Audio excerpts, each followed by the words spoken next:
Hello, my name is Jane McComish and I'm a project officer with York Archaeological Trust.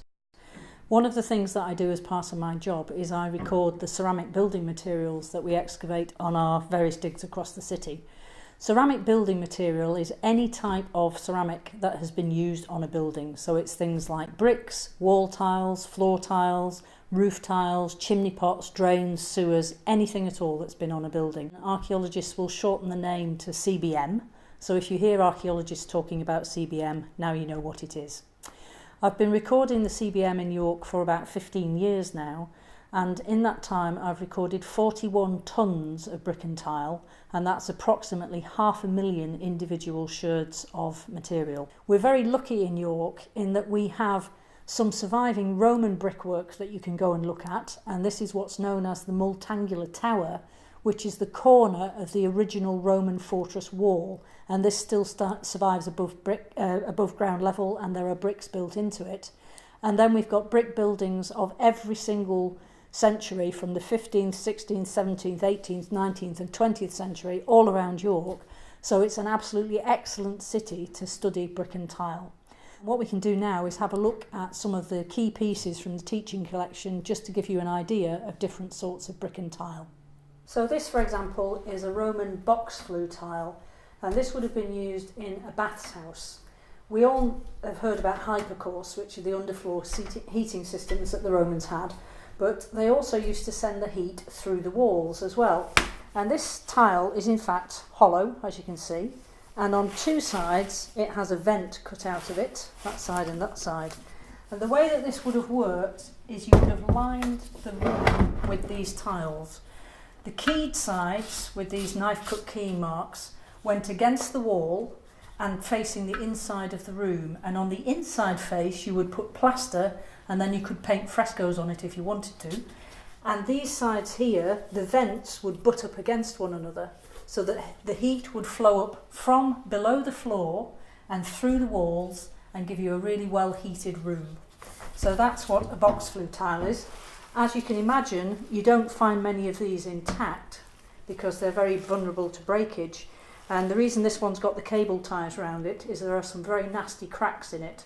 So to make it stay together, we're just holding it together with some cable ties. So that is a Roman box flue tile. These are Roman roofing tiles. These are known as tegulae, and they were used in conjunction with curving tiles like this one, which is an imbrex. Now, imbrex are very prone to breakage, so you don't often find them in big pieces much bigger than this.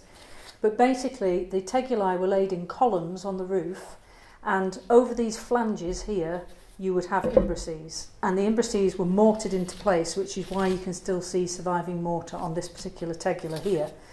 This will give you some idea of just how big Roman roof tiles are. And there are various things you can look out for on them. At the top edge of the tile, there's always a cutaway in the flange. And at the bottom edge, under here, you get a lower cutaway. And this is so that when they were put on a roof together, the lower cutaway of this tile could slot over the upper cutaway of the tile next to it. These tiles sometimes have legionary stamps on them, like this one here. This is actually a 9th Legion stamp. The 9th Legion were in York from about AD 71 to 120. So if you get a stamp like that, it helps you give a really quite good date for the tile. One of the things to notice as well is that these tiles were often laid on the ground to dry. And sometimes, while they were drying, animals would walk across them. So you can see on this one, you've got some really rather nice little dog's paw prints on the front of the tile. That shows you it was dried on the ground, as opposed to being dried on a shelf in an open-sided shed, which they also used to do in some places. So those are Roman roof tiles, and you can see they are very large indeed, much bigger than present-day roof tiles. This is the rarest piece of tile that we have in the teaching collection, and this is known as a Polychrome relief tile.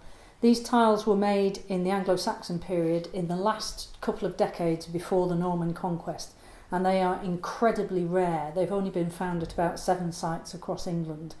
All the ones in York originated from the Church of All Saints pavement. You can see that this tile has been made in a mould, and the mould is designed to give these little ridges on the surface of the tile that have the effect of dividing it into a series of cells. And the cells are glazed with different coloured glazes. So the end result is that you would have a tile with little pictures on it in effect. Some of them are geometric patterns, some of them look like Romanesque arcades from a building. And you can see on the back of it that it has a very pronounced flange and also these deep keying marks on the back here. And we think this is because they weren't designed for going on a floor, it's not a floor tile, but that it was designed to go on a vertical surface. So somewhere like the step leading up to the altar, or the front of the altar itself, or the panel at the back of an altar. These are very rare, very spectacular tiles.